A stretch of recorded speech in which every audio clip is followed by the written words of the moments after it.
आप देख रहे हैं श्री हरि कृपा आश्रम चैनल। संस्थापक स्वामी श्री हरि चैतन्य पुरी जी महाराज।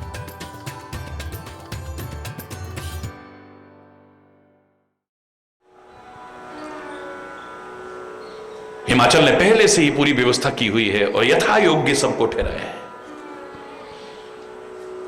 वास्तविकता तो यह है कि आज विधाता की सृष्टि भी फीकी लग रही है इसके आगे, और हकीकत है जहां स्नेह के नाते होते हैं ना, वहां पर वैभव भी फीका लगने लगता है।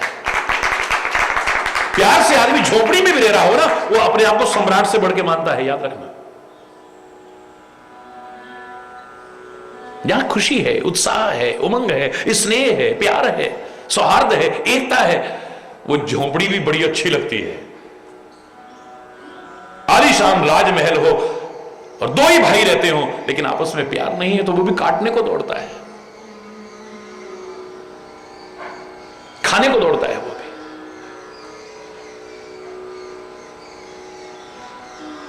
याद करो, तभी मैंने कहा था मकान छोटे बड़े हो सकते हैं लेकिन घर तो घर होता है। और ये भी आपसे कहा था, what is the difference between house and home. एक मकान में और घर में क्या फर्क हो सकता है। मकान जो सीमेंट, ईंट, पत्थर, मिट्टी, इन चीजों से बनता है उसे मकान कहते हैं।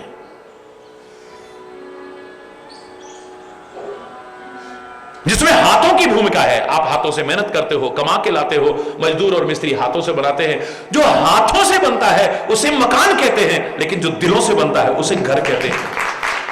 जब उसी मकान के अंदर लोग बड़े प्यार से मिल करके रहते हैं, दिल मिल जाते हैं उनके, अब वो मकान मकान नहीं रहता, घर बन जाता है। चाहे वो झोपड़ी हो, हमारे घर आना कभी है, मकान हो हमारे भी घर आना कभी, महल भी हो, इन्हीं का हमारे महलों में आना, हमारे घर भी आना ना कभी, सब घर ही कहते हैं। अरे बोल, मकान छोटे बड़े हो सकते हैं, महल और झोपड़ी हो सकती है, लेकिन घर छोटे बड़े नहीं होते हैं।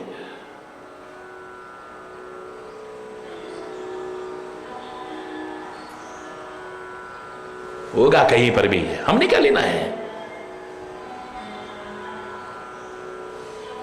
ना देख पराई चौपड़ी, मत ललचा तू जी।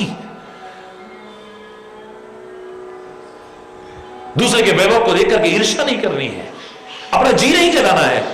अरे बोल, तेते पांव पसारिए जेती लांबी सौर। अपनी रजाई के बराबर पैर फैला करके जितनी सामर्थ्य है उसके अनुसार आगे बढ़ने की कोशिश करनी है। और ऐसे लोग ये नहीं कहते कि हमारे पास राजमहल हो जाए, फलाना हो जाए, हो तो बड़ी अच्छी बात है, लेकिन वो यही कहते हैं, स्वामी इतना दीजिए जहां में कुटुंब समाये, मैं भी भूखा ना रहूं और साधु ना भूखा जाए। हे स्वामी, हे परमात्मा, मुझे इतना देना कि मैं इज्जत के साथ अपना और अपने परिवार का पालन पोषण कर सकूं, सम्मान पूर्वक। और जो सज्जन लोग मेरे घर में आए, यहां पर खाली बाबाजियों से तात्पर्य नहीं है, साधु समाज से तात्पर्य गिने चुनों से नहीं है। यह तात्पर्य है कि मेरी दोस्ती, मेरा संबंध, मेरा रिश्ता सब कैसे लोगों से होना चाहिए, सज्जन लोगों से होना चाहिए। तो वो जो सज्जन लोग मेरे घर में आए वो भी भूखे ना जाएं, उनका भी मान सम्मान कर सकूं मैं। बस कुटुंब का पालन हो जाए और घर आए अतिथि का सत्कार हो जाए इज्जत के साथ। पिता, राजमहल भी फीके लगते हैं फिर है? और भक्त तो खास तौर से कहता है, प्यासों की प्यास बुझा न सके वो उजले घन किस काम के हैं, हो मुग्ध न मधुकर जिन पर वो निर्गंध सुमन किस काम के हैं। है घास फूस की कुटी भली, है घास फूस की कुटी भली, जिसमें कि प्रभु गुणगान रहे, बिन हरि चर्चा ऊंचे हो महल, वो बंगले व भवन किस काम के हैं।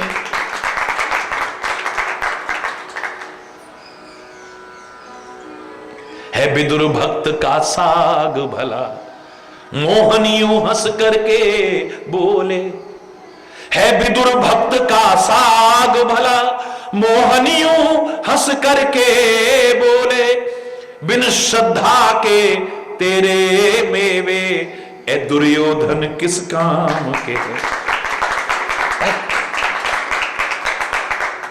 प्रिय स्वतंत्रता के आंचल में अमृत समान है शुष्क चने। सूखे चने भी चबाने को मिल रहे हैं, लेकिन आदमी मस्त है, वो ज्यादा अच्छा है। स्वतंत्रता है, स्वच्छंदता नहीं, स्वतंत्रता है।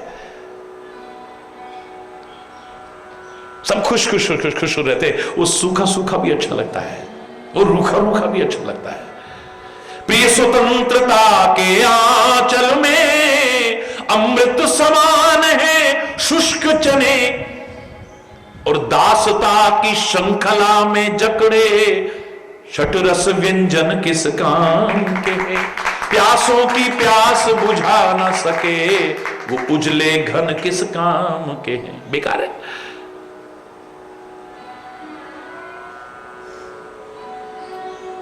अरे हमारे पास तरह तरह के पकवान हैं, भंडार भरे हुए हैं, लेकिन मैं खा ही नहीं सकता, तो मेरे किस काम का है। ऐसा व्यक्ति जो सारे रोगों से पीड़ित है, वो क्या कहेगा, यार हमसे तो मजदूर अच्छा है, 2 रोटी तो खा लेता है, हमें तो घी भी मना हो गया, चीनी भी मना हो गई, शक्कर भी मना हो गई, फलां नमक भी मना हो गया, ये भी मना हो गया, वो भी मना हो गया। अरे बोल रहा है, किस काम का है। मेरे पास बहुत कुछ है, लेकिन मेरे किस काम का है। इकट्ठा कर दिया है, सब बंद करके एक दिन छोड़ जाऊंगा मैं सारा। आपके पास सब कुछ हो, लेकिन आपका शरीर भी स्वस्थ हो, मन भी स्वस्थ हो, मस्तिष्क भी स्वस्थ हो, यानी आपके अंदर अच्छा चिंतन हो, आप औरों की मदद भी कर सको, खाओ और खिलाओ, तब फायदा है, बेकार है। नहीं तो क्या करूं यार, मेरे पास है तो 200-300 कमरे हैं मेरे पास, लेकिन कोई रहने वाला ही नहीं उसमें, तो क्या है। बच्चे अलग हो गए, वो अलग हो गए, भाई सब अलग हो गए, अब 2 मियां बीवी थे हम, अब वो भी उधर चली गई, मैं अकेला हूं, मेरे किस काम का है बताओ। रहूंगा तो एक ही कमरे में ना। अगर दिल से मिलकर के सब नहीं रहते हैं, वो काटने को दौड़ेगा इतना बड़ा मकान भी, महल भी। और जहां सब मिल के रहते हैं, वो झोपड़ी भी अच्छी लगेगी। अरे बोलना, यथा योग्य सबको स्थान दिया है। आज लघु लाग विधि की निपुणता, क्योंकि वहां प्यार है, स्नेह है, एक दूसरे की भावनाओं का सम्मान है, कोई किसी को छोटा बड़ा नहीं समझ रहा है। तो विधाता की निपुणता भी आज छोटी लग रही है उसके आगे। लघु लाग विधि की निपुणता, अवलोक पुर शोभा सही, वनबाग कूप तड़ाग सरिता, सुभग सब सक को कही, मंगल विपुल तोरण पताका, केतु ग्रह ग्रह सोहही, वनिता पुरुष सुंदर चतुर छवि, देख मुनि मन मोहही। हरि बोल। इतना सुंदर नगर लग रहा है, और लगे भी क्यों ना भाई। जगदम्बा जहां अवतरी, मां पार्वती ने जहां जन्म लिया हो, सारे संसार की मां जहां पैदा हुई हो, जगदम्बा, सोपुर वर्ण की जाए, उस पुर का वर्णन कौन कर सकता है। जहां जगत माता पैदा हुई हो, रिद्धि सिद्धि संपत्ति सुख, नित नूतन अधिकार, नित्य नया बढ़ता हुआ रिद्धि सिद्धि सुख संपदा सर्वत्र देखने को मिल रही है। बारात भी नगर के निकट आ गई,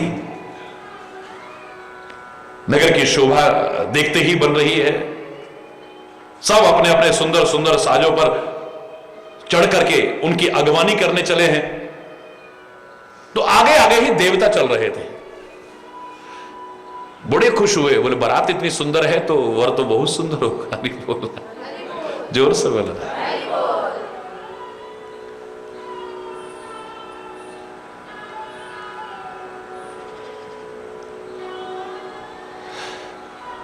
बड़े हृदय में हर्षित हुए हैं देवताओं की सेना को देख करके। भगवान विष्णु को देखा है तो और भी प्रसन्न हो गए। वाह, बारात में तो ऐसे ऐसे लोग आए हुए हैं। हरि बोलना। लेकिन शिव समाज जब देखन लागे, विडर चले वाहन सब भागे। नहीं बोलना। जब शिव समाज को देखा है,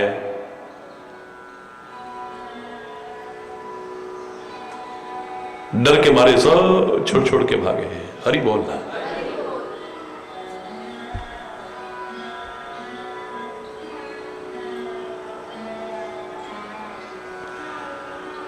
धर धीरज तह रहे सयाने,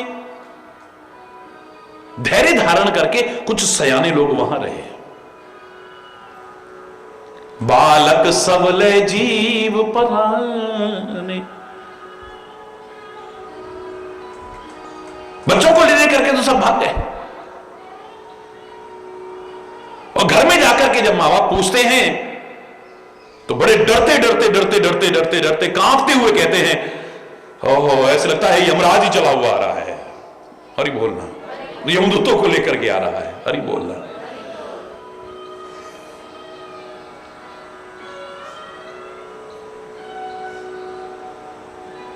काल का भी महाकाल है वो। हरि बोलना।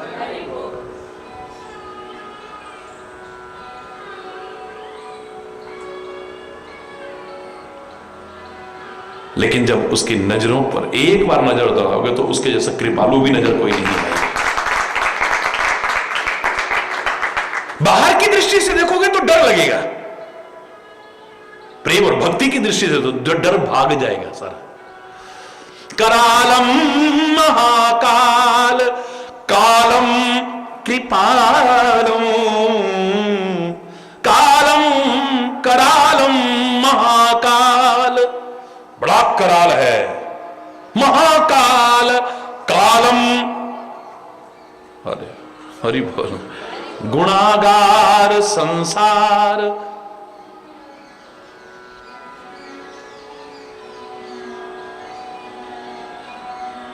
नजरिया कैसा है आपका? किस दृष्टि से देख रहे हैं आप? परमात्मा के अंदर कठोरता भी है, कोमलता भी है। मैंने हमेशा कहा है, माता पिता के पास कठोरता भी है, कोमलता भी है। सदगुरु के पास कठोरता भी है, कोमलता भी है। आप किसके भागीदार बनते हैं यह आप पर निर्भर करता है। भगवान श्री राम जनकपुर में यज्ञ भूमि में जब खड़े, धनुष यज्ञशाला में खड़े हैं, तो तुलसी ने बड़ा सुंदर वर्णन किया। कोई कहता है कितने प्यारे बच्चे हैं, कोई कहता है हमें तो सगे संबंधी जैसे लग रहे हैं बिल्कुल।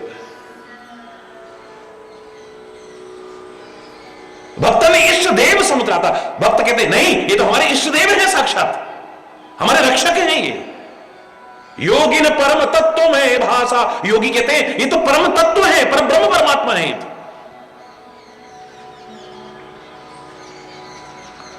लेकिन वहां पर जो कपटी राक्षस राजा का वेश बना के बैठे थे, रहे तहां असुर जे छोनप वेशा, तीन प्रभु प्रगट काल सम देखा। उनको श्री राम नन्हे मुन्ने कोमल सुकुमार राम कैसे नजर आ रहे? काल के समान भयानक। उनको देखते ही डर के मारे कांपने लगे हैं वो तो सारे के सारे। राम क्या है बताओ ना। तुलसी को लिखना पड़ा, जिनके रही भावना जैसी, हरि मूर्ति देखी तिन तैसी। जैसी किसकी भावना थी परमात्मा श्री हरि, आज वैसे ही दिखाई दे रहे हैं। हरि बोलना। भक्तों के लिए कोमल है, दुष्टों के लिए कठोर भी बहुत है। हां, कभी कभी भक्तों के लिए भी कठोरता का, उनकी भलाई के लिए उसमें कठोरता का भाव नहीं है। उद्देश्य यह है कि इनके अंदर जो कमियां हैं, विकृतियां हैं, वो दूर हो जाएं, बस। उसके पास कोमलता भी है, कठोरता भी है। आप किसके भागीदार बनते हो यह आप पर निर्भर करता है। हरि बोल। उनके पास कठोरता भी है, कोमलता भी है। आप अपने कर्मों के कारण, आचरण के कारण काहे के भागीदार बनते हैं, इट डिपेंड्स ऑन यू, आप पर निर्भर करता है ये। जिसे मैं सरल शब्दों में कहता हूं, मेरे परमात्मा के पास, मेरे सदगुरु पर मार भी है, प्यार भी है, यद्यपि उसकी मार भी तार देती है, लेकिन तुम मार के नहीं, उसके प्यार के अधिकारी बनने की कोशिश करो। हरि बोल। क्योंकि जब हर चीज की वो चरम सीमा है, सीमा नहीं है, हर चीज की सीमा हो सकती है, वो तो असीम है, अनंत है वो। हमारे अंदर जितनी मति है, जितना हम जानते हैं, जितना देखते हैं, हम वही उपमाएं देना शुरू करते थे। हे कृपा सिंधु, अब सिंधु की तो सीमा है, उसकी कृपा की कोई सीमा है क्या? हे दया सिंधु, हमारी निगाह में सिंधु सबसे बड़ा है ना, सागर सबसे बड़ा है, तो हम उसी से उपमा देना शुरू कर देते हैं, जबकि हम ये नहीं जानते सागर की तो सीमाएं हो सकती हैं, उसकी कृपा और दया की तो कोई सीमा ही नहीं, असीम है वो। अरे बोल, हम अपनी मति के अनुसार वर्णन करते, निज निज मति अनुहार, अपनी अपनी मति के अनुसार वर्णन करते हैं। बाकी गहराई से अगर विचार करेंगे तो हर चीज में सबसे ऊपर है, शायद इसीलिए उसे ऊपर वाला कहते हैं। क्या कहते हैं? जोर से बोलो। ऊपर वाला कहते हैं। ऊपर वाले का तात्पर्य क्या? कोई छत में बैठा है, आकाश में बैठा है, कोई अंतरिक्ष में बैठा है, अरे वहां भी है। जब सृष्टि के कण कण में है तो वहां क्यों नहीं है? वहां भी है, लेकिन वही हो, ये हमारा भ्रम है। हम ऊपर वाला इसलिए कहते हैं क्योंकि हर चीज में हमसे ऊपर है वो। कोई चीज ऐसी नहीं है जिसमें कोई भी उससे ऊपर हो, चाहे वो कोमलता हो, चाहे कठोरता हो। आप रोज आरती में क्या बोलते हो? भयानाम भयम भीषणम भीषणानाम गति प्राणिनाम पावनम पावनानाम महोच्चै पदानाम नियंत्रत्वमेकं परेशान परम रक्षणम रक्षणानाम भयानाम भयम। तेरे जैसा डर भी दुनिया में नहीं है फिर कोई। अरे बोल, जैसे तुलसी इशारा करता है रामायण में, जासु त्रास डर कहूं डर होई। डर भी वो ऐसा है जिसके डर के मारे डर भी डर जाए। अरे बोल, वेदों ने भी कहा ये सूर्य क्यों तप रहा है? बोले उसके डर के मारे तप रहा है। ये हवाएं क्यों भागी फिर रही हैं दसों दिशाओं में? बोले उसके डर के मारे भागी फिर रही हैं। ये ब्रह्मा विष्णु महेश इत्यादि अपने अपने काम में बिना किसी के कहे क्यों लगे हुए हैं? बोले उसके डर के मारे लगे हुए हैं। हरि बोलना। जिसके डर के मारे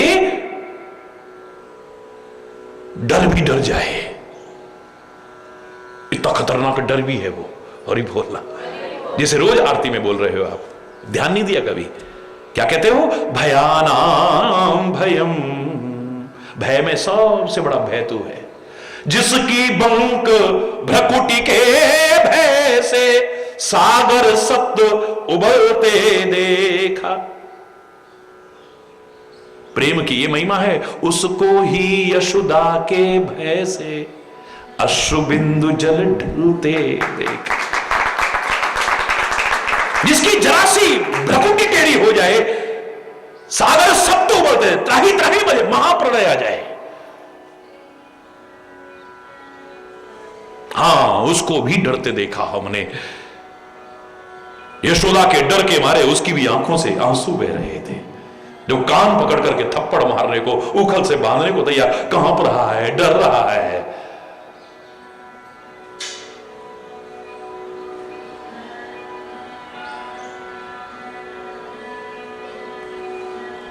ये प्यार की महिमा हो सकती है, भक्ति की महिमा हो सकती है, बाकी इसमें कोई संदेह की गुंजाइश नहीं। इतना खतरनाक डर है वो, उसके डर के मारे डर भी डर जाए। भयानाम भयम भीषणम भीषणानाम। मैं खुद कह रहा हूं, मैं अधूरी कथा नहीं करता हूं। भगवान बड़े कोमल है, भगवान बड़ी कृपालु है, भगवान बड़ी वात्सल्य, सब कुछ की चरम सीमा है वो।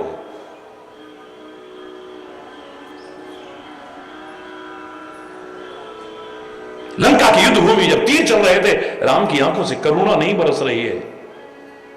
हां, इतना जरूर कहा, निर्वाण दायक क्रोध जाकर, आज क्रोध, लेकिन उसका क्रोध भी मुक्ति प्रदान करने वाला है। दोनों चीज है उसके पास। भागीदार आप बनते हैं अपने कर्म और आचरण के अनुसार, अपने जीवन के अनुसार। बाकी इसमें कोई संदेह की गुंजाइश नहीं। भयानाम भयम, भय में सबसे अगर खतरनाक कोई भय है तो तू है। इसमें भी सबसे ऊपर है तू। भीषणम भीषणानाम, जितने भी भीषण है, कराल है, उनमें भी सबसे तू ही है। तेरे से ज्यादा भीषण भी कोई नहीं है। अरे बोलना। गति ही प्राणी नाम, प्राणियों की गति भी तू ही है।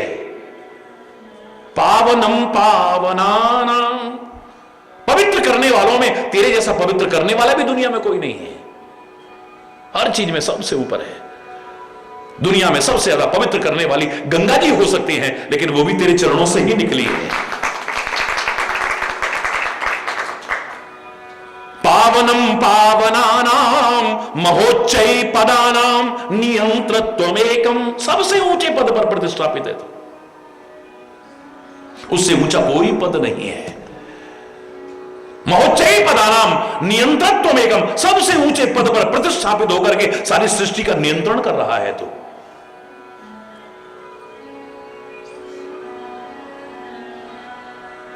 परेशान परम रक्षणम रक्षणानाम,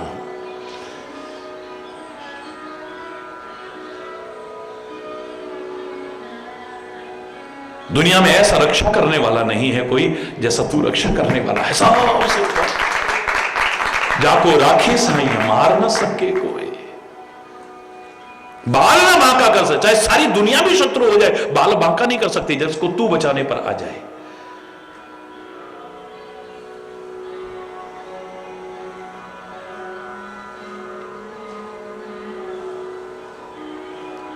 और जब तेरी नजर ही टेढ़ी होती है तो दुनिया में कोई बचाने वाला भी नहीं है, फिर कोई रक्षा करने वाला नहीं है। उसके लिए फिर मां तो मृत्यु, पितु समन समाना, ऐसे व्यक्ति के लिए मां भी मौत बन जाती है। पितु समन समाना, पिता भी यमराज के जैसा बन जाता है, वो भी मारने वाला बन जाता है। जयंत पर जब तूने क्रोध किया था तो ना इंद्र रक्षा कर पाया, ना ब्रह्मा रक्षा कर पाया, ना विष्णु रक्षा कर पाया, ना महेश रक्षा, सारे लोकों में भागता फिरा है। लेकिन आखिर में आकर के नारद जी संत के कहने पर तेरे चरणों में आकर के त्राहिमाम त्राहिमाम करता हुआ गिरा, तब तूने रक्षा की है, वरना कोई बचा नहीं सकता है। जब तू मारने पर आ जाए तो कौन बचाएगा, और जब तू बचाने पर आ जाए तो दुनिया में कोई मार भी नहीं सकता है। हरि बोल। जगत में जिसका जगत पिता रखवाला, उसे मारने वाला हमने कोई नहीं निहारा। बड़ा पुराना गीत है, मेरे को आज याद आया, बचपन में गाया करते थे हम। जगत में जिसका जगत पिता रखवाला।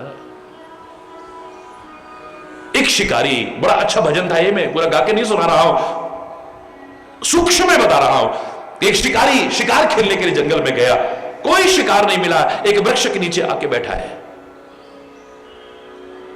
अचानक ध्यान गया एक कबूतर और कबूतरी है, और बोलना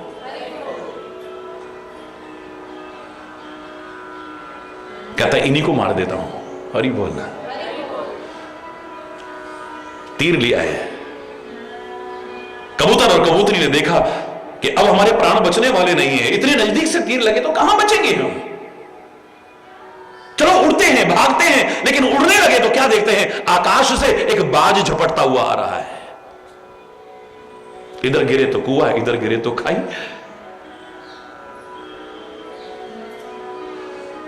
जब कोई किसी की शरण नजर नहीं आई तब वो याद आता है यदुराई और रघुराई, बस भगवान की याद आती है।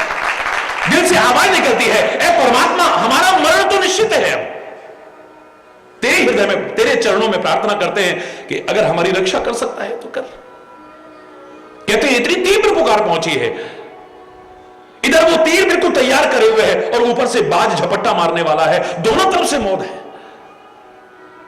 लेकिन जब सच्चे हृदय की पुकार पहुंची है तो कहते हैं कहीं से नाग निकला, शिकारी के पैर में डसा, उसने तीर तो चलाया पर वो निशाना चूक गया, ये तो बच गए। ऊपर जो बाज आ रहा था वो तीर जाके उसमें लगा, इधर शिकारी मरा उधर बाज मरा और कबूतर कबूती प्रसन्न होकर के उड़ने लगे। वो रक्षा करने पर आ जाए तो कौन मारेगा? जब वो रक्षा करने पर आता है कोई नहीं मार सकता, और जब उसी की नजर टेढ़ी हो जाए तो हरि बोलना।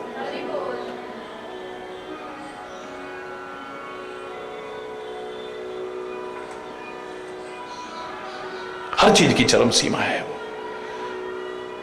प्रकृति को देखो आप, कितनी कोमल है, कितनी कोमल। फूलों की कोमलता देखो, पत्तियों की कोमलता देखो, नदियों को देखो, झरनों को देखो, एक क्या प्रकृति का, आप दीवाने हो जाए उसको देख करके। लेकिन जब प्रकृति से हम खिलवाड़ करते हैं, छेड़छाड़ करते हैं, विकृत करने की कोशिश करते हैं, ये इतनी भयानक बन जाती है, हरि बोलना, इतनी भयानक बन जाती है। फिर बाढ़ आने लगता है, फिर सुनामी आने लगता है, फिर भूकंप आने लगता है, फिर सूखा पड़ने लगता है। ये कठोर भी है, कोमल भी है, पर इसकी कठोरता के अधिकारी भी हम बनते हैं, वो नहीं आती है। अगर हम प्रकृति को छेड़छाड़ न करें, प्रकृति को विकृत करने की कोशिश ना करें, प्रकृति के नियमों की अवहेलना ना करें बल्कि पालना करें, प्रकृति जैसा कोमल कोई नहीं है। हमारी मां से ज्यादा हमारी रक्षक है, लेकिन ये भक्षक बन जाती है। कब? जब इसको विकृत करने की कोशिश करते हैं, छेड़छाड़ करने की कोशिश करते हैं। तो इन सब के पास कोमलता भी है, कठोरता भी है। मां के पास कितनी कोमलता है, मां का दिल, बाप रे, कोमलता भी फीकी पड़ जाती होगी मां के कलेजे को देख करके। मेरे इस दुनिया में अगर दर्शन होते हैं तो भगवान के या तो माता पिता के रूप में होते हैं, और हजारों हजारों मां बाप से भी ज्यादा ममता, करुणा, कोमलता, कृपालुता रखता है हमारा सदगुरु। उसके आगे सब फीका पड़ने लगता है। तभी ये सारे हमें भगवान के रूप नजर आते हैं, लेकिन वो कोमल भी हैं, कठोर भी हैं। आपका अच्छा जीवन हो, अच्छा आचरण हो, कितने कोमल होते हैं। लेकिन जब आप गलती करते हो, वही माता पिता कितने कठोर बन जाते हैं, आपको दंड भी देने को तैयार हो जाते हैं। क्यों नहीं होते?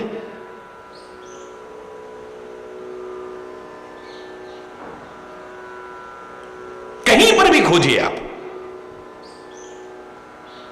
भगवान शिव के पास देखिए आप, कितनी कठोरता का भी स्वरूप है और कितनी कोमलता है। इतनी कठोरता, इतनी विकरालता, इतनी भयानकता के बाद भी जब उनकी तरफ देखते हैं ना तो हाय हाय हाय हाय, ऐसे लगता है करुणा बरस रही है। कर्पूर गौरम करुणावतारम, करुणा के अवतार नजर आते हैं। ऐसे लगता है करुणा ही करुणा, कृपा ही कृपा, वात्सल्य ही वात्सल्य हो रहा है। नजरें नहीं हटती है भगवान शिव के स्वरूप से। लेकिन आप रोज बोलते हो करालम महाकाल कालम कृपालम, करालम महाकाल कालम। सदगुरु को देखिए आप, कितनी कोमलता है, कितनी कृपालुता है। मेरे तुलसी तो कहते हैं इस संसार में अगर कृपा का जीवंत प्रतीक और भगवान का सच्चा स्वरूप अगर मुझे को नजर आया है, मेरा सदगुरु नजर आया है। बंदो गुरुपद कंज कृपा सिंधु नर रूप हरि। मनुष्य रूप में अगर कोई भगवान है और कृपा का सागर है तो मेरा सदगुरु हो सकता है और कोई नहीं। लेकिन वही सदगुरु जब हमारे अंदर विकृतियां आ जाती हैं, दोष आ जाते हैं, विकार हो जाते हैं, कितना कठोर बन जाता है। काहे के लिए? ये वाली खड़ग तो नहीं रखता है हाथ में, ये वाली तलवार तो नहीं रखता है, ये वाला त्रिशूल तो नहीं रखता है, ये वाला धनुष्वाण तो नहीं रखता है, लेकिन काम क्रोध मद मत्सर चोर बड़े भारे जब ये हमारे अंदर आ जाते हैं तो ज्ञान खड़ग ले कर में गुरु सब संघारे। और ज्ञान की खड़ग लेकर के जो बोलेगा फिर हमें अटपटा सा तो लगेगा, हरि बोलना। जब हमारे अंदर काम आने लगता है, क्रोध आने लगता है, लोभ आने लगता है, विकार आने लगते हैं, बुराइयां आने लगती हैं, तो वो ज्ञान की खड़ग हाथ में लेकर के संहार भी करता है। उन दोषों को दूर करना उद्देश्य है, आपको दूर करना उद्देश्य नहीं है। हरि बोलना। कोमलता भी है, कठोरता भी है। देवी माता के हाथ में फूल भी है तो त्रिशूल भी है, खड़ग भी है, सब है। कोमलता भी है, कठोरता भी है। एक तरफ धनुष्वाण भी है श्री राम के हाथ में, तो दूसरी तरफ अभय मुद्रा भी है। हरि बोलना। कृष्ण के हाथ में एक तरफ अगर चक्र है तो दूसरी तरफ कोमलता की प्रतीक। हरि बोलना। क्या रस टपकता है, आनंद ही आनंद है, आनंद ही आनंद है।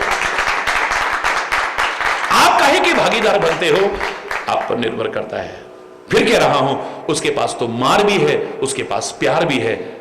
यद्यपि उसकी मार भी तारने वाली है, लेकिन फिर भी उसकी मार के अधिकारी मत बनना, उसके प्यार के अधिकारी बनने की कोशिश करना। अपने कर्मों से, अपने आचरण से, अपने चरित्र से, अपनी सोच से, अपने खान पान से, अपनी संगति से ऐसा जीवन रखना कि उसकी कृपा ही कृपा बरसे, कृपा ही कृपा बरसे। बस उसके अधिकारी बनो। हरि बोलना। जब ऐसे लोगों ने देखा है तो बोले बाबा जब चढ़े हुए आ रहे हैं और ऐसे गणों को साथ लेके आ रहे हैं, बोले जम कर धार किधों बरियाता, जम कर धार कहिए का कही जाए न बाता। क्या कहें, कुछ कहा नहीं जा रहा है। तुम पूछते हो बताओ बताओ, ऐसे लग रहा है कि यमराज ही बारात लेके आ रहा है। हरि बोलना, जोर से बोलना। बरबोरा बस असवार, बोले ऐसे लग रहा है कोई पागल उस पर सवार हो गया है। हरि बोलना, हरि बोल। व्याल कपाल विभूषण छारा, कोई और दूल्हे की तरह कोई बड़ा सुंदर आभूषण पहन करके या सुंदर वस्त्र पहन करके या सुंदर सुंदर वो पहन के नहीं, कैसा है, व्याल सर्पों को लपेटे हुए हैं, कपाल नरमुंडों की माला पहने हुए। हरि बोलना।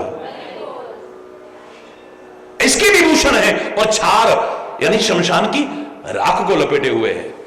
तन छार व्याल कपाल भूषण नगन जटिल भयंकरा, संग भूत प्रेत पिशाच जोगिनी विकट मुख रजनी चरा।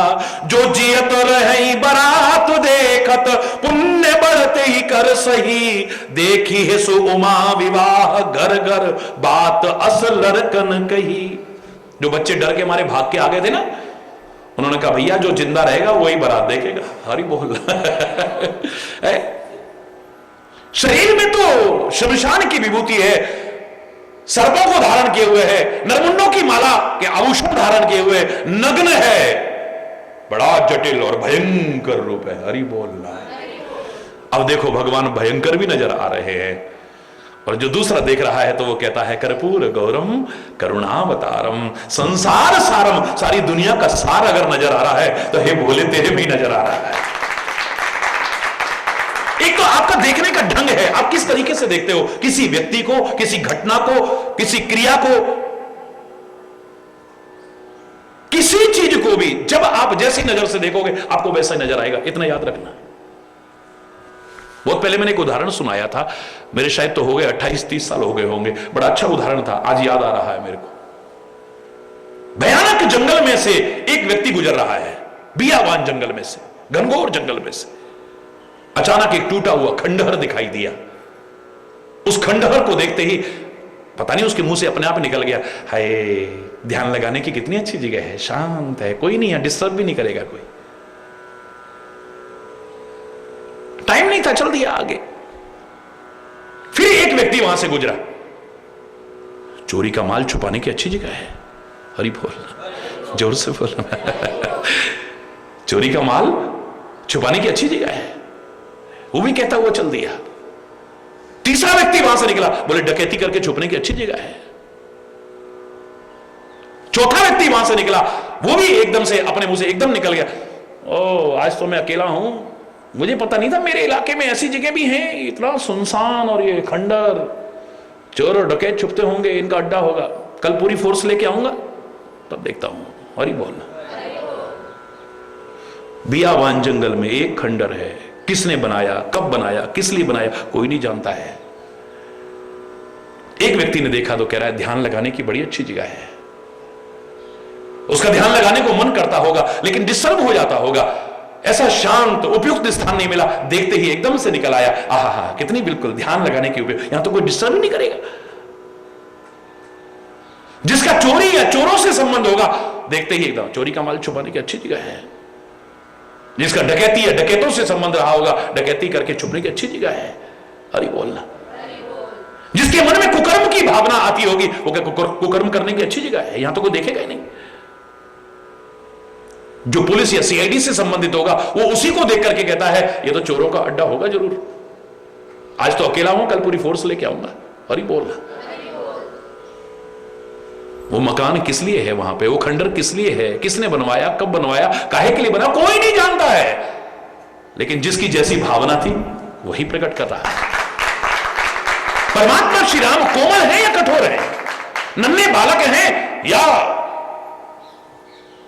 जनकपुर में धनुष यज्ञशाला में एक देखता है कितने कोमल बच्चे हैं, कितने सुकुमार हैं, सगे सजन अपने सगे संबंधी लग रहे हैं किसी को। भक्तन इष्ट देव संत्राता, भक्तों के इष्ट देव के समान रक्षा करने वाले नजर आ रहे हैं। योगी ने परम तत्व में भाषा, योगियों को परम तत्व स्वरूप नजर आ रहे हैं।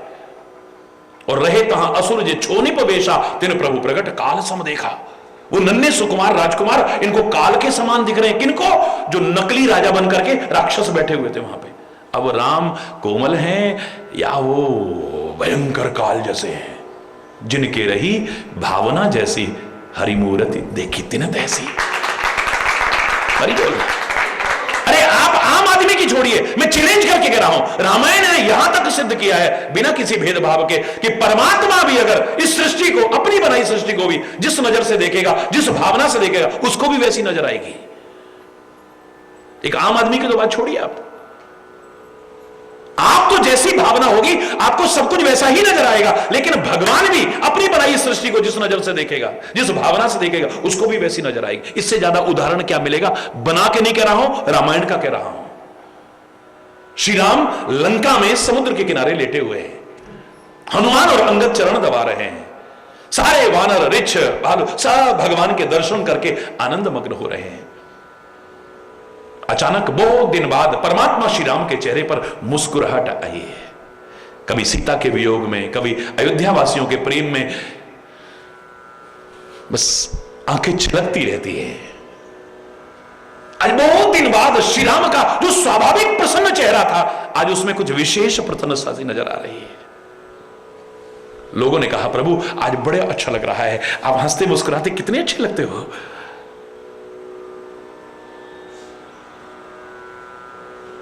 अभी कह ही रहे थे, इतने में फिर परमात्मा श्री राम की वो जो विशेष हंसी और मुस्कुराहट आई थी लुप्त तो हो गई, फिर से वैसे ही हो गए। हरि बोलना। प्रभु हमसे कोई गलती हो गई, अपराध हो गया, हम क्षमा याचना करते हैं, लेकिन प्रभु आप मुस्कुराते हुए बहुत अच्छे लगते हो, आप मुस्कुराओ ना फिर से। आप एकदम से उदास क्यों होंगे फिर से? बोले भाई आज पूर्णिमा का दिन है, चांद पूरा खिला हुआ है, कितना शीतल है, कितना उज्जवल है, कितना धवल है, इसको देख करके मेरा मन बड़ा प्रसन्न हुआ। लेकिन जब मैंने इसमें काला धब्बा देखा तो मुझे लगा कि इतना सुंदर, इतना उज्जवल, इतना धवल चंद्रमा, इसमें भी काला धब्बा। फिर मेरा मन उदास हो गया। तुम्हारी बात से उदास नहीं हुआ है। एक कहता है प्रभु आप फिर से मुस्कुराओ ना, इसमें काला धब्बा क्यों है, वो तो मैं बताता हूं आपको। श्री राम कहते हैं बताओ इसमें काला धब्बा क्यों है, इतने सुंदर चंद्रमा में भी काला टीका लगा हुआ है। बोले प्रभु जैसे मां अपने सुंदर बच्चे को नजर न लग जाए इसलिए काला टीका लगा देता है, ब्रह्मा ने भी सबसे सुंदर चंद्रमा को बनाया है, इसको नजर न लग जाए इसलिए काला टीका लगा दिया है, और कुछ भी नहीं। और बोल दूसरा कहता है नहीं नहीं नहीं प्रभु चंद्रमा में काला धब्बा क्यों है वो तो मैं बताता हूं आपको, लेकिन आप प्रसन्न हो जाओ, ये वजह नहीं है, तुम बताओ भाई चंद्रमा में काला धब्बा क्यों है। बोले प्रभु इस चंद्रमा ने अपने गुरु बृहस्पति की पत्नी के प्रति दुराचार की भावना रखी थी, इतिहास साक्षी है, वही इसको कलंक का टीका लगा हुआ है। और क्या है? और कुछ भी नहीं है, इसमें कलंक का टीका लगा हुआ है और कुछ नहीं। तीसरा बोला, प्रभु ये बात नहीं है, चंद्रमा में काला धब्बा क्यों है वो तो मैं बताता हूं, लेकिन आप प्रसन्न हो जाओ, तुम बताओ भाई। बोले, शशि महापरत भूमि के झाई, पृथ्वी की परछाई पड़ रही है चंद्रमा में, और पृथ्वी की जो परछाई चंद्रमा में पड़ रही है वही काली काली है, और कुछ नहीं है प्रभु, आप मुस्कुराइए ना। चौथा कहता, नहीं प्रभु, चंद्रमा में काला धब्बा क्यों है वो मैं बताता हूं आपको, लेकिन आप मुस्कुराइए, तुम बताओ भाई। बोले, जब भगवान ने कामदेव को बनाया बहुत सुंदर, तो उसकी पत्नी भी बहुत सुंदर होनी चाहिए, यह सोच करके ब्रह्मा ने सोचा कि इसके लिए, सुंदरता के लिए मटेरियल कहां से लाऊं। तो ब्रह्मा को लगा कि मेरा बनाया हुआ चंद्रमा सबसे सुंदर है, तो सार भाग शशि कर हर लीना, चंद्रमा का जो सार भाग था उसका हरण कर लिया है। प्रगट सो छिद्र इंदु उर्वाही, वो जो सार भाग चंद्रमा का हरण किया था वो चंद्रमा में छिद्र हो गया, उसके पीछे से आकाश दिखाई दे रहा है, वही काला काला है, कुछ और नहीं है प्रभु। भगवान कहते हैं, मैं बताऊं चंद्रमा में काला धब्बा क्यों है। हरि बोल। बोले, प्रभु आपके मुख से सुनने को मिले तो इससे बड़ी बात और क्या हो सकती है। परमात्मा के मुखारबिंद से सुनने को मिले, इससे बड़ी बात क्या हो सकती है। प्रभु आपके चरणों में निवेदन है कि आप बताइए, लेकिन आप प्रसन्न हो जाइए बस।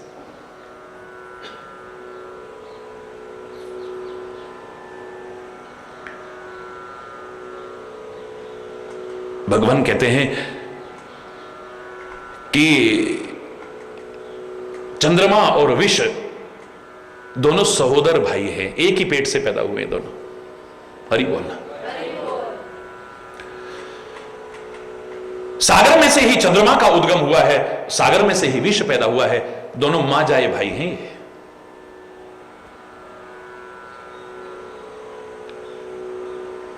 तो इस चंद्रमा ने अपने प्यारे भाई विष को अपने हृदय में निवास दे रखा है, सोई श्यामता आभास।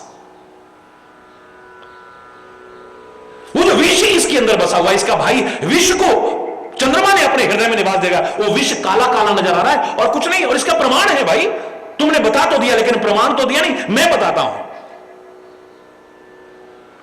इस चंद्रमा को देख करके जो प्रेमी लोग होते हैं सारी सारी रात सो नहीं पाते हैं, नींद नहीं आती उन्हें, ये जलाता है उस जहर के द्वारा, अपने प्रेमी की याद आती है, अपने प्रियतम की याद आती है, और ये व्यक्ति रोते रोते सारी सारी रात ऐसे ही निकाल देता है, नींद नहीं आती उसे, ये जलाता है। जैसे सीता की याद में मुझे जला रहा है ये। कहते कहते श्री राम फिर रोने लग गए। हरि बोलना, जोर से बोलो ना, अब बड़े ध्यान से सुनना। सारे बोले, हालांकि अब कुछ बाकी नहीं रह गया, परमात्मा ने कह दिया इसके बाद क्या बाकी है, लेकिन हे पवन पुत्र आप भी तो कुछ कहो ना, हे पवन पुत्र आप भी तो कुछ कहो। हनुमान जी चुप बैठे हैं। श्री राम अचानक कहते हैं, नहीं पवन पुत्र तुमको भी बताना चाहिए, बताओ चंद्रमा में काला धब्बा क्यों, मेरा आदेश है तुम बताओ। बताना तो दूर, आंखों में आंसू शुरू हो गए। नहीं रो मत हनुमान, बताओ ना चंद्रमा में काला धब्बा क्यों है। रोते रोते गदगद कंठ से बड़े प्यार में कहता है, ऐ मेरे परमात्मा, शशि तुम्हार प्रिय दास, जैसे मैं आपका प्रिय सेवक हूं ना, ऐसे ही चंद्रमा भी आपका प्रिय सेवक है। मैंने पूछा चंद्रमा में काला धब्बा क्यों है, और तुम कह रहे हो जैसे मैं आपका भक्त हूं, सेवक हूं, ऐसे चंद्रमा भी आपका प्रिय भक्त और सेवक है। ये क्या हुआ? बोले यही तो बता रहा हूं प्रभु, जैसे मैं आपका प्रिय भक्त और सेवक हूं, ऐसे ही चंद्रमा भी आपका प्रिय भक्त और सेवक है। और आपका भक्त और सेवक होने के नाते आपकी सांवली मूर्ति जैसे मैंने अपने हृदय में विराजमान कर रखी है, मुझे लगता है चंद्रमा ने भी वही आपकी सांवली मूर्ति अपने हृदय में विराजमान, वही काला काला नजर आ रहा है और कुछ भी नहीं है। चंद्रमा का काला धब्बा एक है, अलग अलग नहीं, पर एक को नजर न लग जाए इसलिए विधाता ने टीका लगाया। ये नजर आ रहा है, जिसकी ममत्व बुद्धि है उसको ये नजर आ रहा है। एक को नजर आ रहा है, इसने अपने गुरु बृहस्पति की पत्नी के प्रति दुराचार की भावना रखी थी, जिसके कारण कलंक का टीका जो दूसरों के दोष देखता है उसको ये नजर आ रहा है। एक कह रहा है इसमें पृथ्वी की परछाई पड़ रही है और कुछ भी नहीं। जो वैज्ञानिक विचारधारा का था उसको यह नजर आ रहा है। एक कह रहा है कि रति का मुख निर्माण करने के लिए चंद्रमा का सारभाग हरण कर लिया था, वो जो छिद्र हो गया उसके पीछे से आकाश दिखाई दे रहा है। जो सौंदर्य प्रेमी है उसको यह नजर आ रहा है श्री राम को जहर नजर आ रहा है, जलाने वाला, सारी रात तड़फाने वाला, प्रेमी को विरह की आग में जलाने वाला नजर आ रहा है, क्योंकि स्वयं सीता के विरह में जल रहे हैं इस समय। भगवान भी अगर इस दृष्टि से देखेगा उसे भी जहर नजर आएगा, लेकिन एक भक्त जब देखता है उससे तो वहां पर भी परमात्मा के ही दर्शन होते, कुछ और नहीं। ये दुनिया के लिए नहीं कहा है, जिनके रही भावना जैसी, सामने के वस्तु पदार्थ घटना क्रिया किसी भी चीज को जिस भावना से देखोगे वैसी ही नजर आएगी।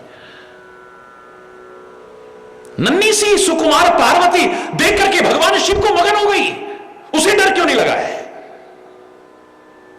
और इतने बड़े बड़े बुजुर्ग इन सबको डर क्यों लग रहा है? हरि बोलना। जिस चक्र की कल्पना मात्र से बड़े बड़े दिलेर भी, बड़े बड़े 30 मार का भी दहल जाते थे, कांपने लग जाते थे, अभी चक्र देखा नहीं?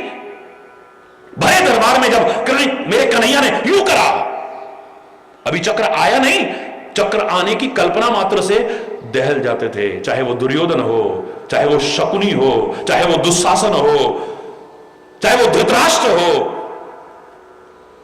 चाहे वो शिशुपाल हो, चाहे वो जरासंध, बड़े बड़े दिलेर भी कांपने लग जाते थे। हाय चक्र आएगा, पता नहीं किसकी गर्दन कलम होगी। अब हरि बोलना। चक्र की कल्पना तो दूर, चक्र के सामने दर्शन कर रहा है 5 वर्ष का नन्हा ध्रुव, शंख चक्र गदा पद्म सहित कर रहा है। आज भी भगवान के जब दर्शन करते हैं तो शंख चक्र गदा पद्म सहित दर्शन करते हैं। किसी को डर लगा कभी? क्यों? क्यों? भक्त कहता है खाली ध्रुव ही नहीं, हर सच्चा भक्त कहता है ये चक्र डराने वाला चक्र थोड़ी ना है, ये 84 के चक्र में डालने वाला चक्र थोड़ी ना है, ये तो सुदर्शन, मैं तो नाम ही बदल रहा हूं, अब इसका नाम चक्र नहीं है, सुदर्शन यानी अच्छे दर्शन वाला चक्र है। इसे देख करके तो आनंद आता है। सुदर्शन, क्या नाम है इसका? बोलो ना, सुदर्शन। सुमाने अच्छे दर्शन, इसको देख करके तो आनंद आता है। जैसी भावना बनाओगे वैसा ही नजर आएगा। अच्छी अच्छी भावना बना करके परमात्मा के दर्शन, देव दर्शन, सदगुरु दर्शन, संत दर्शन, राष्ट्र दर्शन करो, देखो इन्हीं के होकर रह जाओ। अरे बोलो, फिर डर नहीं। जब आप भक्ति भाव रखते हो तब आपके मन में डर नहीं आता है। भक्त को क्या कहा है भगवान ने? मेरा छोटा बच्चा है, मोरे प्रौढ़ तने सम ज्ञानी, बालक सुत सम दास अमानी। बच्चे के मन में डर नहीं हो सकता है, प्रेम में डर नहीं हो सकता है। एक बात बताओ, आप कहीं जंगल में से निकल रहे हो, जरा सी आवाजें आने लग जाए, सच्ची बताना कैसा लगेगा? और अंधेरा होने लग गया है, कैसा लगेगा? डर लगेगा या नहीं? सच्ची सच्ची तड़ी मत मारना, बोलो, लगेगा ना? और अचानक उसमें भी फिर आवाजों में शेर की, अब सच बोलो, डर लगेगा या नहीं लगेगा? जोर से बोलो, लगेगा। और उसमें भी शेर बिल्कुल सामने दिखाई दे जाए, अब बोलो, डर लगेगा या नहीं लगेगा? बोलो ना। और सामने आकर के एकदम से आप पर झपट्टा मारा और आपकी गर्दन पकड़ ले यहां पे, अब तो मेरे साथ उसके मारना तो बाद का, पहले ही हरि बोल हो जाएगी। हरि बोलना है। लेकिन वही शेरनी, शेर से भी खतरनाक, अपने बच्चों को गर्दन से ऐसे पकड़ करके, उन्हीं भयानक दांतों में, जिन दांतों की कल्पना भी आपको डरा देती है, उसकी गर्दन से पकड़ करके जगह परिवर्तन करती है। एक जगह से बच्चों को बिल्ली भी, शेरनी भी, ये सारे के सारे जितने भी इस प्रजाति के हैं, सारे कैसे पकड़ते हैं उनको? ऐसे दांत से पकड़ते हैं। उसके बच्चे को डर लगा कभी? दांतों के बीच आकर के भी कोई शेरनी का बच्चा उनसे मरा कभी? हरि बोलना, सवाल ही नहीं है। क्यों नहीं है डर? भक्ति में डर नहीं है, ज्ञान में डर नहीं है, सेवा में डर नहीं है। डर हो ही नहीं सकता है। हमें कोई कह दे कि पहाड़ से गिरा दूंगा, हाय कहीं टूट गए हाथ पांव तो फिर क्या होगा? लेकिन प्रहलाद से कोई कहे पहाड़ से गिरा दूंगा, बोले वहां भी संभाल ले वाला कोई बैठा हुआ है। हाथियों के नीचे डाल दूंगा, बोले वहां भी रक्षा करने वाला बैठा है। नागों के बीच डाल दिया, कहना तो दूर, लेकिन वहां भी परमात्मा का ही स्मरण, कोई डर नहीं है। और सच जानिए, भगवान ने जब वो प्रहलाद की विनय पर उसकी रक्षा के लिए नरसिंह रूप धारण किया है, उस रूप को देख करके तो अच्छों के दिल कांप गए थे। अच्छों की रूह कांप गई। नरसिंह भगवान का वो जीव लपलपाते हुए, दांत दिखाते हुए, सिंह का जब ऐसे आए तो अच्छों की रूह कांप गई। लेकिन प्रहलाद बड़ी आंखों में आंसू भर के प्रार्थना कर रहा है और बाद में उनके चरणों में गिरता है तो वही शेर की जीभ लपलपाती हुई प्रहलाद को चाट रही है। उसे डर क्यों नहीं लगा है? हो ही नहीं सकता है। इस मार्ग में पैर रखते ही पहला दैवीय गुण हमारे अंदर आता है, अभयम। कौन सा गुण आता है? अभयम, यानी भय। भक्त के भय में और दुष्ट के भय में इतना फर्क हो सकता है। दुष्ट डरता नहीं है लेकिन औरों को डराता है, लेकिन भक्त ना डरता है ना किसी को डराता है। भय काहू को देख नहीं भय मानत आन। ना वो डरता है ना किसी को डराने की कोशिश करता है। मैं ये कर दूंगा, मैं वो कर दूंगा, जो ऐसा कहे ना वो भक्त नहीं हो सकता है, वो संत नहीं हो सकता है। अरे बोल, जोर से बोला। वो किसी का बुरा सोच ही नहीं सकता है। भला चाहने वाले का भी भला चाहे, बुरा चाहने वाले का नहीं, बुरा करने वाले का भी जो भला चाहे, वो संत ही हो सकता है। बीच बाजार में ऐसे संत को खड़ा करके दिखा दो, चैलेंज करके बोलेगा, चैलेंज करके, कबीरा खड़ा बाजार में सबकी मांगे खैर, ना काहू सो दोस्ती ना काहू सो बेर। जब सब एक ही परमात्मा की संतानें हैं, कोई भला करे उसका भी भला हो, जो बुरा करे उसका भी भला हो, सबका भला करो भगवान। नानक नाम चढ़दी कला तेरे पाणे सर्वत्र दा भला। भक्त के मुख से यही निकलेगा, संत के मुख से यही निकलेगा, महापुरुष के मुख से यही निकलेगा। हरि बोल।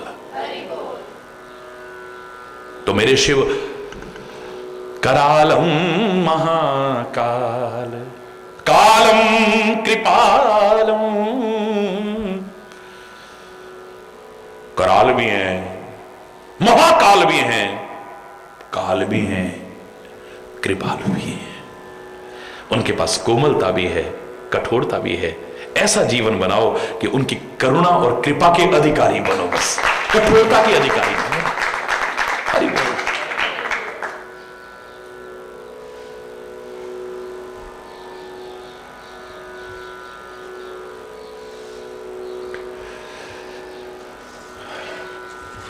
भैया जो जिंदा रहेगा वही बारात देखेगा।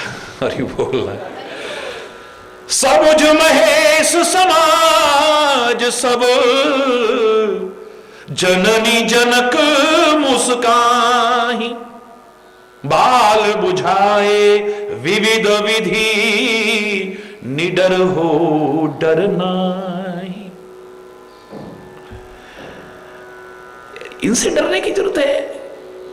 परमात्मा, सदगुरु, भक्त, राष्ट्र, ये तो प्रेम करने लायक हैं, भय के लायक नहीं है। इनसे तो प्रेम करो, इनसे डरने की आवश्यकता नहीं है। वैसे भी डर कहां लगता है? जहां मन में चोर होता है। हरि बोलना। हर टाइम मन डरा डरा रहता है, पता नहीं ये ना हो जाए, वो ना हो जाए, कहीं ना कहीं कमी है।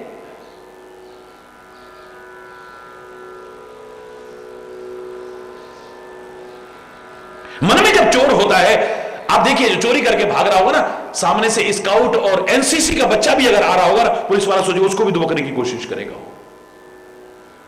और ये बोलना चोर है कहीं ना कहीं, वरना प्रेम में तो भय हो ही नहीं सकता है। याद करो मैंने क्या कहा था कि समुद्र के अंदर एक राजा अपनी रानी और सेना के सहित यात्रा कर रहा था, बड़ा प्रभु भक्त था। अचानक सागर में तूफान आने लगा, जहाज डगमगाने लगा, हाहाकार मच गया, सब इधर उधर भागने लगे डर के मारे। लेकिन राजा तो ध्यान लगाया,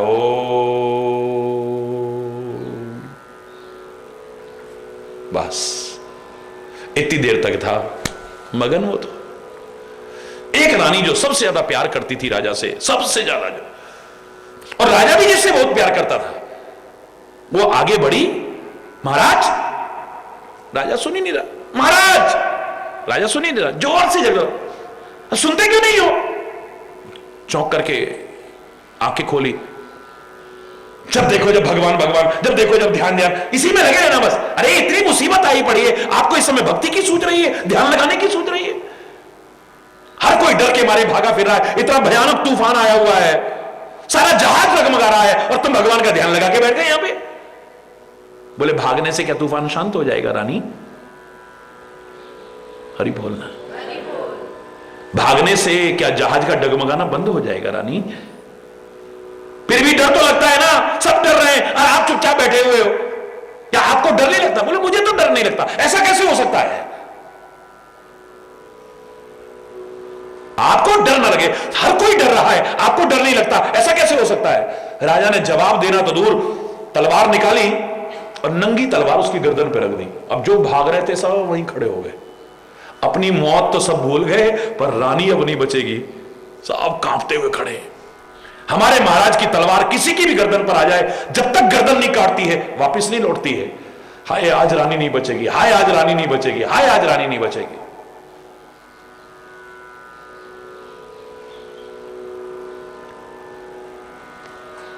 तलवार गर्दन पर, नंगी तलवार, और रानी मुस्कुरा रही है। ये क्या कर रहे हो? ये क्या कर रहे हो? है? रानी तेरे को डर नहीं लग रहा? मेरी नंगी तलवार के बारे में जानती है तू? बोले हाँ जानती हूं, जिसकी गर्दन पर आ जाती है उसे काट करके हटती है, फिर भी तेरे को डर नहीं लग रहा? नहीं तो क्यों? बोले आप मुझे मार ही नहीं सकते हो। क्यों नहीं मार सकता? मैं आपसे इतना प्यार करती हूं, आप भी मुझसे प्यार करते हो, इसलिए मुझे डर नहीं लग रहा। आप मेरा कुछ बाल बांका कर ही नहीं सकते हो, नुकसान कर ही नहीं सकते हो। बोले रानी,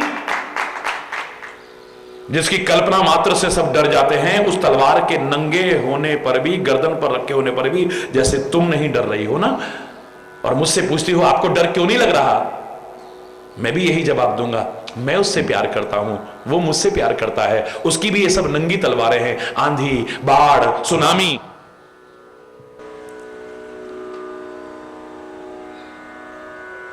तो ये सारी की सारी उसकी नंगी तलवारें हैं। बाढ़, सूखा, सुनामी,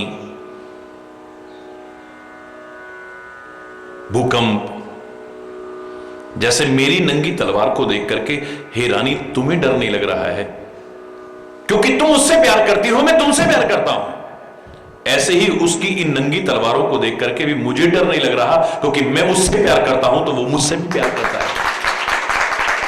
भय नहीं है, डरो, लेकिन किसी का बुरा ना हो जाए इससे डरो, किसी की बुराई हमसे ना हो जाए इससे डरो, बुराई के मार्ग पर पैर ना चला जाए हमारा, इससे डरो। बाकी तो न मौत से डरने की जरूरत है, न परमात्मा से डरने की जरूरत है। मृत्यु को तो याद रखना है और परमात्मा से प्यार करना है, बस। हरि बोल।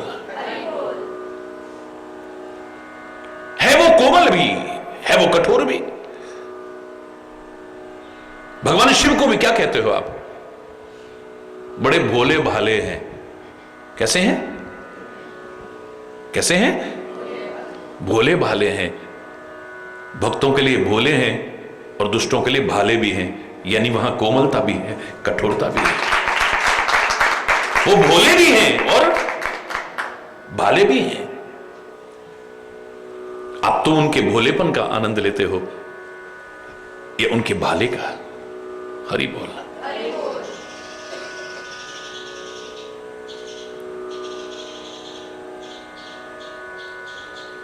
अच्छा जीवन रखो, अच्छा आचरण रखो, अच्छा स्वभाव रखो, अच्छा खान पान रखो, अच्छी संगति रखो, अच्छा जीवन रखो। मैं दावे से कह रहा हूं, आपको उसकी कृपा, वात्सल्य, ममता, उदारता है, इसके अलावा कुछ नजर ही नहीं आएगा।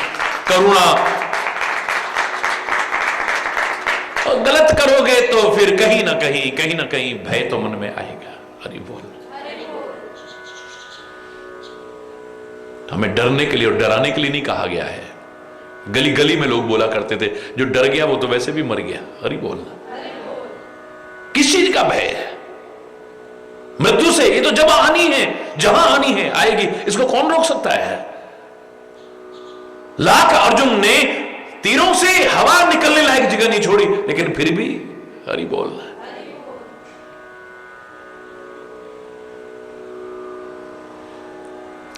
आया है सो जाएगा, राजा रंक फकीर, बस एक सिंहासन चढ़ गए, एक बंधी जंजीर।